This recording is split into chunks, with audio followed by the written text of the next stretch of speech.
जिसका नाम है रमजान, आया महीना वो के जिसका नाम है रमजान। अऊज़ु बिल्लाहि मिनश शैतानिर रजीम, बिस्मिल्लाहिर रहमानिर रहीम।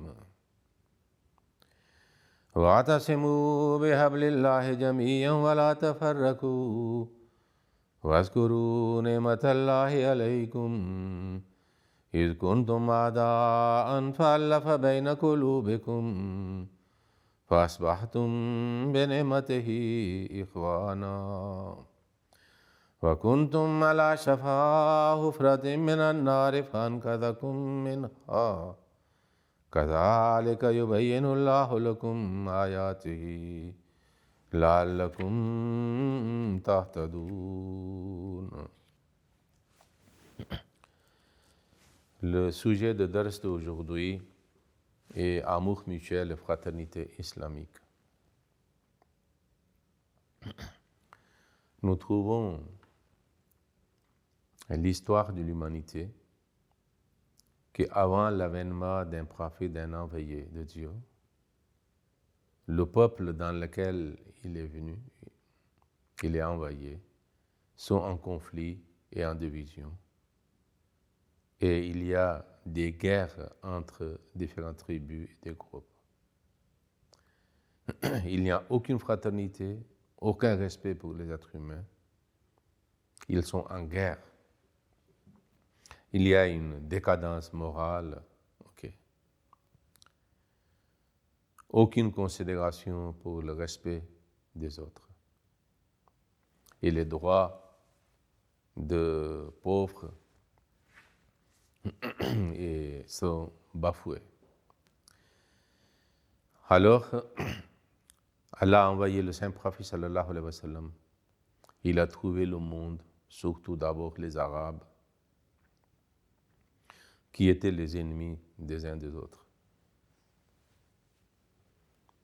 Alors, ce phénomène de fraternité islamique est mentionné dans ce verset que je viens de réciter.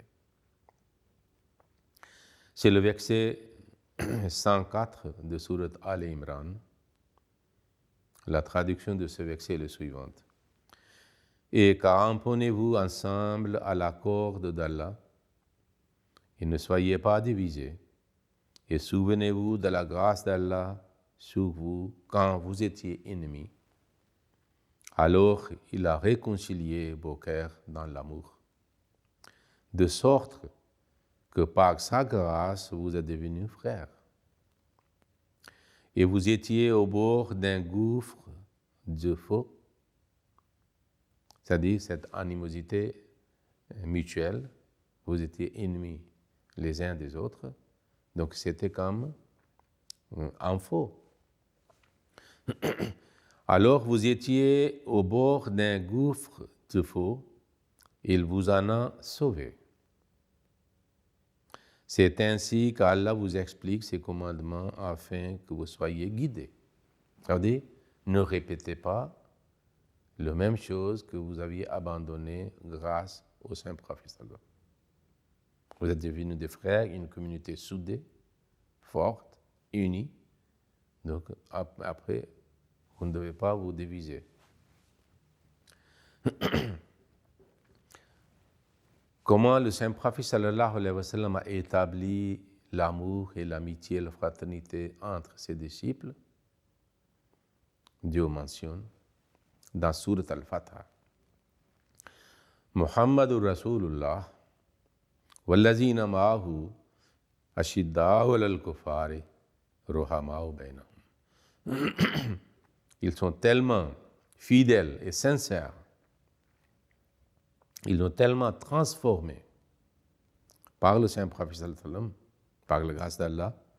Il dit dans Surat Al-Fatah, verset 30, Muhammad est le messager d'Allah et ceux qui sont avec lui sont fermes devant les mécréants et tendres entre eux-mêmes.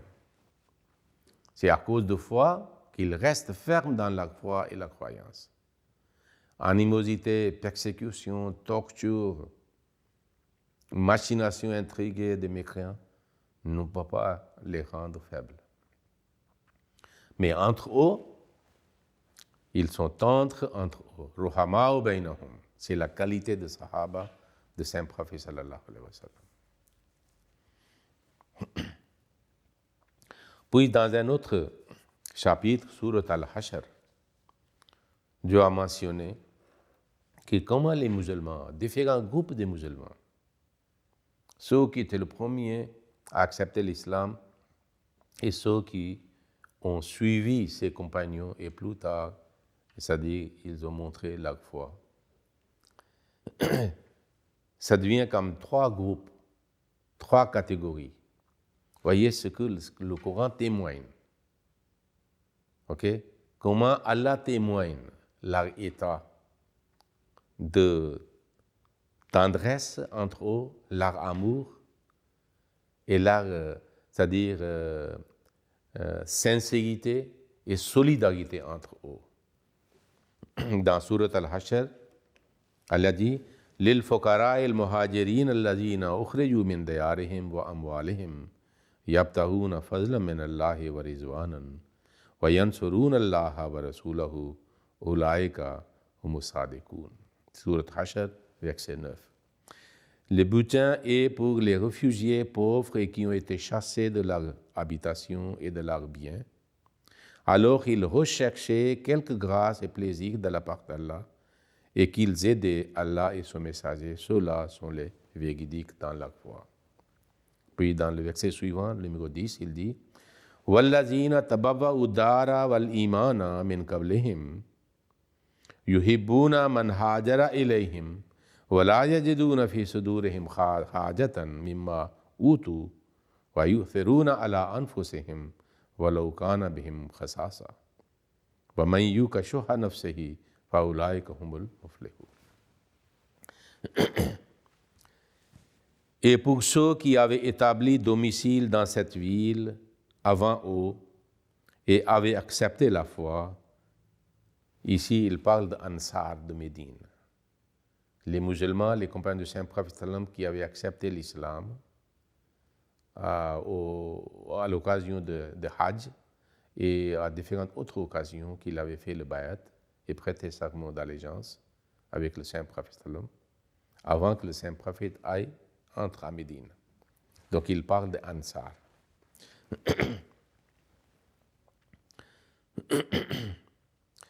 Et qui aiment ceux qui sont venus à eux pour chercher refuge. Ici, c'est les Muhajirin, immigrés, qui sont venus de la Mecque, par la permission de Allah et de son messager, à la suite de persécutions atroces et sévères, qu'ils ne pouvaient pas survivre, qu'ils ne pouvaient pas pratiquer ouvertement leur religion. Ils ne peuvent pas appeler Azan, ils ne peuvent pas faire la prière, ils ne peuvent pas déclarer la foi. Donc, ils n'étaient pas libres. Donc, c'est ici, c'est-à-dire, la mention les Muhajirin. Et quel était le comportement des Ansar vis-à-vis des Muhajirin qui sont venus? C'est-à-dire, ils n'avaient pas de relation de parenté. Ils n'ont pas fait de mariage entre eux. Ils étaient le Mecquois et les gens de Médine. Même leur occupation, leur métier était différent. Leur éducation, leur tradition était différente. Une seule chose les réunissait, c'était qu'ils ont accepté qu'Allah existe et le Muhammad sallallahu alayhi wa sallam est son messager. C'était la cause ou la grâce de leur liaison et le contact et les relations. Qu'est-ce qu'Allah dit concernant ces gens-là? Et ils ne trouvent dans leur poitrine aucune envie pour ce qui est accordé aux réfugiés. C'est-à-dire, des fois, le Saint-Prophète sallam donnait aux Muhajirin quelque chose. Mais il ne pensait pas que pourquoi le Saint-Prophète le donne. Vous voyez? C'est à cause de l'amour. Mais il donne préférence aux autres sur eux-mêmes. Et ces Ansar, c'est-à-dire avaient une préférence, on dit Isar dans le langue arabe, que quelqu'un préfère une autre personne sur ses propres besoins. Alors les Ansar ont préféré pour donner à leurs frères muhajirin qui sont venus de la Mecque, c'est-à-dire pour que leur vie soit, c'est-à-dire paisible et confortable, pour qu'ils puissent habiter facilement à Médine. Il n'avait aucune jalousie et envie. Mais il donne préférence aux autres sur eux-mêmes, bien qu'ils soient eux-mêmes dans l'indigence. Ils sont déjà dans le besoin, mais ils font sacrifice de leurs propres sentiments, leurs propres besoins, et prenaient soin des muhajirines. Ils ont donné la place dans leur maison, ils partageaient les autres facilités de la vie, c'est-à-dire soit l'argent, soit la nourriture, c'est-à-dire soit les autres facilités de la vie. Ils préféraient, c'est-à-dire muhajirin. C'était leur fraternité, établie par le saint prophète. C'est-à-dire, ils donnent préférence aux autres sur eux-mêmes, bien qu'ils soient eux-mêmes dans l'indigence, dans leurs besoins. C'est ça. Yuthiruna ala anfusihim. Ils ont faim, mais ils donnent. Quelqu'un a faim, mais il donne, c'est-à-dire son pain, sa nourriture à quelqu'un d'autre. C'est ça le Yuthiruna ala anfusihim, la préférence. Et les Ansar, les habitants de Médine, les croyants des Sahaba faisaient ça avec leurs frères immigrés de la Mecque. Et puis elle a dit, quiconque est débarrassé de la convoitise de sa propre âme, ce sont eux-là qui prospèrent. Donc il n'avait pas avarice concernant leurs frères. Il avait les mains ouvertes, le cœur ouvert, le poitrine ouvert, c'est-à-dire pour les accueillir. Vous voyez, même le saint prophète a été accueilli par Abu Ayyub Ansari, le hôte du saint prophète. Il a partagé la maison. Donc ils ont fait tout. Et puis le saint prophète sallallahu alayhi wa sallam avait établi une fraternité entre les muhajirin et ansar. Puis le verset suivant dit وَالَّذِينَ جَاءُوا مِنْ بَعْدِهِمْ يَقُولُونَ رَبَّنَا اغْفِرْ لَنَا وَلِإِخْوَانِنَا الَّذِينَ سَبَقُونَا بِالْإِيمَانِ وَلَا تَجْعَلْ فِي قُلُوبِنَا غِلًّا لِلَّذِينَ آمَنُوا رَبَّنَا إِنَّكَ رَءُوفٌ رَحِيمٌ. Des fois, quelqu'un, ça dit, excelle dans la foi. Et une autre personne, au lieu d'apprécier et faire des efforts pour imiter et prier qu'Allah me rend aussi comme mon frère qui est excellent dans la foi, il commence à avoir jalousie. Il brûle avec envie négative. Mais ce comportement de ce trois groupes n'est pas comme ça. Ils font la prière pour eux. C'est aussi une solidarité. Vous partagez, c'est-à-dire la nourriture, la maison et les autres choses, mais aussi vous priez pour eux. Ça veut dire que cette fraternité était cordiale. Il dit que ceux qui sont venus après eux, ça veut dire après les Sahaba, Muhajir et Ansar, ils disent, notre Seigneur, pardonne-nous et à nos frères qui nous ont dévancés dans la foi et ne laisse dans notre cœur aucune rancune contre eux qui croient. C'est la vraie fraternité, la solidarité, la sincérité islamique. Qu'on ne trouve pas la rancune et haine pour quelqu'un qui excelle dans la foi, qui sont les premiers à rendre le service à l'islam. Notre Seigneur, en vérité, tu es compatissant et miséricordieux. C'est-à-dire, ceux qui ont la rancune, il y a un événement mentionné dans l'histoire, qu'une fois, les Rafidis, qui étaient comme ennemis cachés de l'islam, qui ont semé la sémence de division, c'est-à-dire entre les musulmans. Ils sont venus pour rencontrer un imam de maison de Saint-Prophète Zainul Abidin, fils de Hadrat Imam Hussein, petit-fils de Hadrat Ali, qui est considéré comme un imam de Ahl-e-Tashih, le chiite, mais nous le respectons et le croyons aussi les hommes spirituels. Les Rafidis sont venus pour le voir, parce que les Rafidis sont ceux qui parlent mal, utilisent le langage vulgaire contre les trois khulafa, Abu Bakr, Omar et Ousmane. Alors, ils ont parlé contre les trois et ils ont voulu que, c'est-à-dire, vous aussi le faites. Il a récité le verset 9 de Hazrat al-Hashr, les Fuqara al-Muhajirin, qu'il mentionne le Muhajirin. Est-ce que vous êtes parmi les Muhajirin? Ils ont dit que non. Parce que le meilleur sont les trois groupes. Les restes qui ont leur rancune, ils ne font pas partie de l'Ummah de Saint-Prophète. Donc il a dit, est-ce que vous êtes parmi les Muhajirin? Ils ont dit non. Puis il a récité le verset suivant, numéro 10. وَالَّذِينَ تَبَوَّأُوا الدَّارَ وَالْإِيمَانَ مِنْ قَبْلِهِمْ. Les Ansar qui ont accueilli les Muhajirin, qui ont aimé, qui ont fait la préférence, comportement de préférence à eux, ok? Malgré leurs propres besoins. Il a dit, vous êtes parmi eux, Ansar? Il dit que non. Puis il a dit que, je jure au nom d'Allah, que vous n'êtes pas aussi parmi les gens qui sont mentionnés dans le verset 11, وَالَّذِينَ جَاءُوا مِنْ بَعْدِهِمْ, ceux qui sont venus après. Parce que vous avez les rancunes contre les trois khulafas. Donc ainsi, il a réprimandé ces rafizis. Parce que la rancune coupe le lien de fraternité et la solidarité et la sincérité entre les croyants. Car Allah a établi une fraternité que les musulmans sont les frères, c'est-à-dire des uns des autres. Donc toute rancune et haine contre les croyants, surtout les Sahaba, Ansar et Muhajirin, n'est pas acceptable. Cela ruine, c'est-à-dire et détruit la foi. Okay. En réalité, tout ce qui a été dit au Rafizi et ce que Allah a mentionné, c'est-à-dire les sentiments de fraternité et de l'amour mutuel et de préférence, c'est-à-dire et absence totale de rancune, c'est le fruit des efforts de Saint-Prophète, dont la conduite excellente était un modèle pour les Sahaba. Ils suivaient. C'est pour ça qu'il n'osait pas faire des bêtises, parce qu'il voyait ce qu'est le Saint-Prophète. C'est-à-dire, fait ce qu'il dit, et il le faisait, et il disait la même chose. C'est pour cela, grâce à son comportement, ils sont devenus des frères.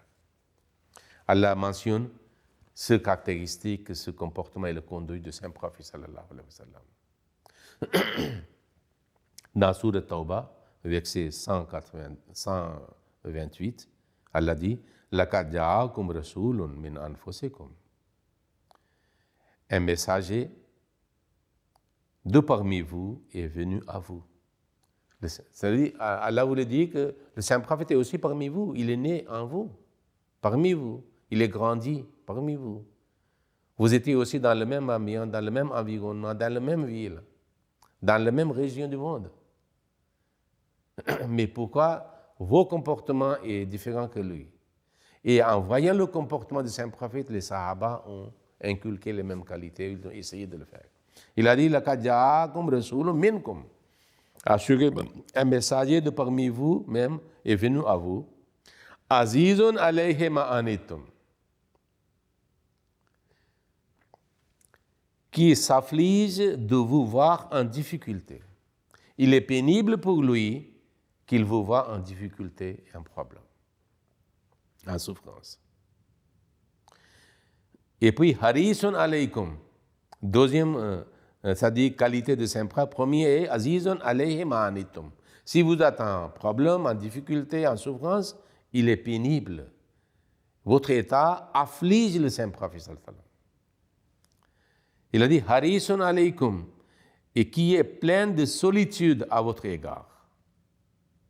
C'est-à-dire, il cherche toujours une possibilité quelconque pour faire le confort, pour faire le bien envers vous. Harisun alaykum. Ok? Il est plein de solitude à votre égard. Bil mu'minina raoufur rahim. Raouf et Rahim sont deux qualités de Dieu, attributs de Dieu. Ici, Allah mentionne comme les attributs de Saint-Prophète. Donc, attribut de Dieu a été inculqué par le Saint-Prophète en lui, dans sa vie, que Allah l'a appelé, qu'il est aussi Raouf et Rahim comme moi. Il a dit Bil mu'minina, qui est particulièrement compatissant et miséricordieux envers les croyants. C'était la conduite de Saint-Prophète sallallahu alayhi wa sallam que les Sahaba ont vu et ils ont essayé aussi d'imiter et copier. Ils ont inculqué en eux-mêmes ces qualités, cette conduite et ce comportement. C'est pour ça, eux-mêmes, ils sont devenus, c'est-à-dire des frères entre eux.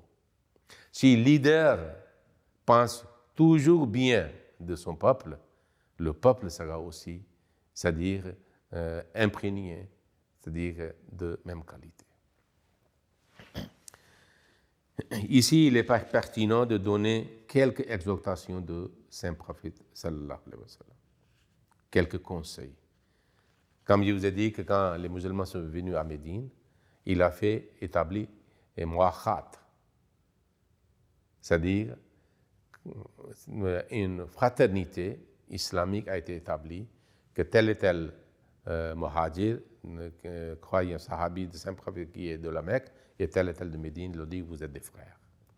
Et ils ont, c'est-à-dire respecté et honoré toute leur vie, c'est-à-dire cette fraternité établie par le Saint-Prophète, jusqu'à qu'ils considéraient, c'est-à-dire les enfants de leurs frères en religion comme leurs propres enfants. Ils dépensaient, ils avaient même envie de dépenser, c'est-à-dire pour les enfants de son frère en islam, comme il dépense pour ses propres. Et des fois, il préférait leurs enfants. Okay? Pour le mariage et pour les différentes occasions, il y a certains événements qui sont mentionnés dans le livre de Hadith ou dans le livre de l'histoire et de Sirat.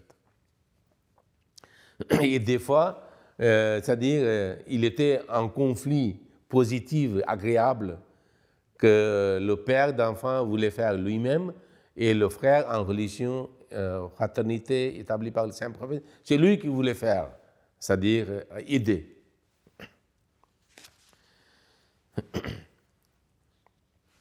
C'est pour cela, c'est-à-dire, ils sont modèles pour nous. Le Saint-Prophète sallallahu alayhi wa sallam a dit qu'à sahabi que nujum, mes compagnons sont comme des étoiles. Vous suivez la caractéristique, la qualité, le comportement, vous serez guidés. Okay?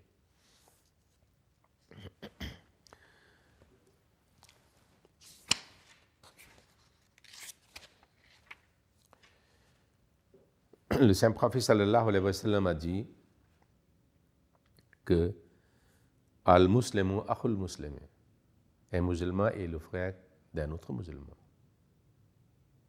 Et nous avons vu qu'ils ont montré cette fraternité par leur pratique.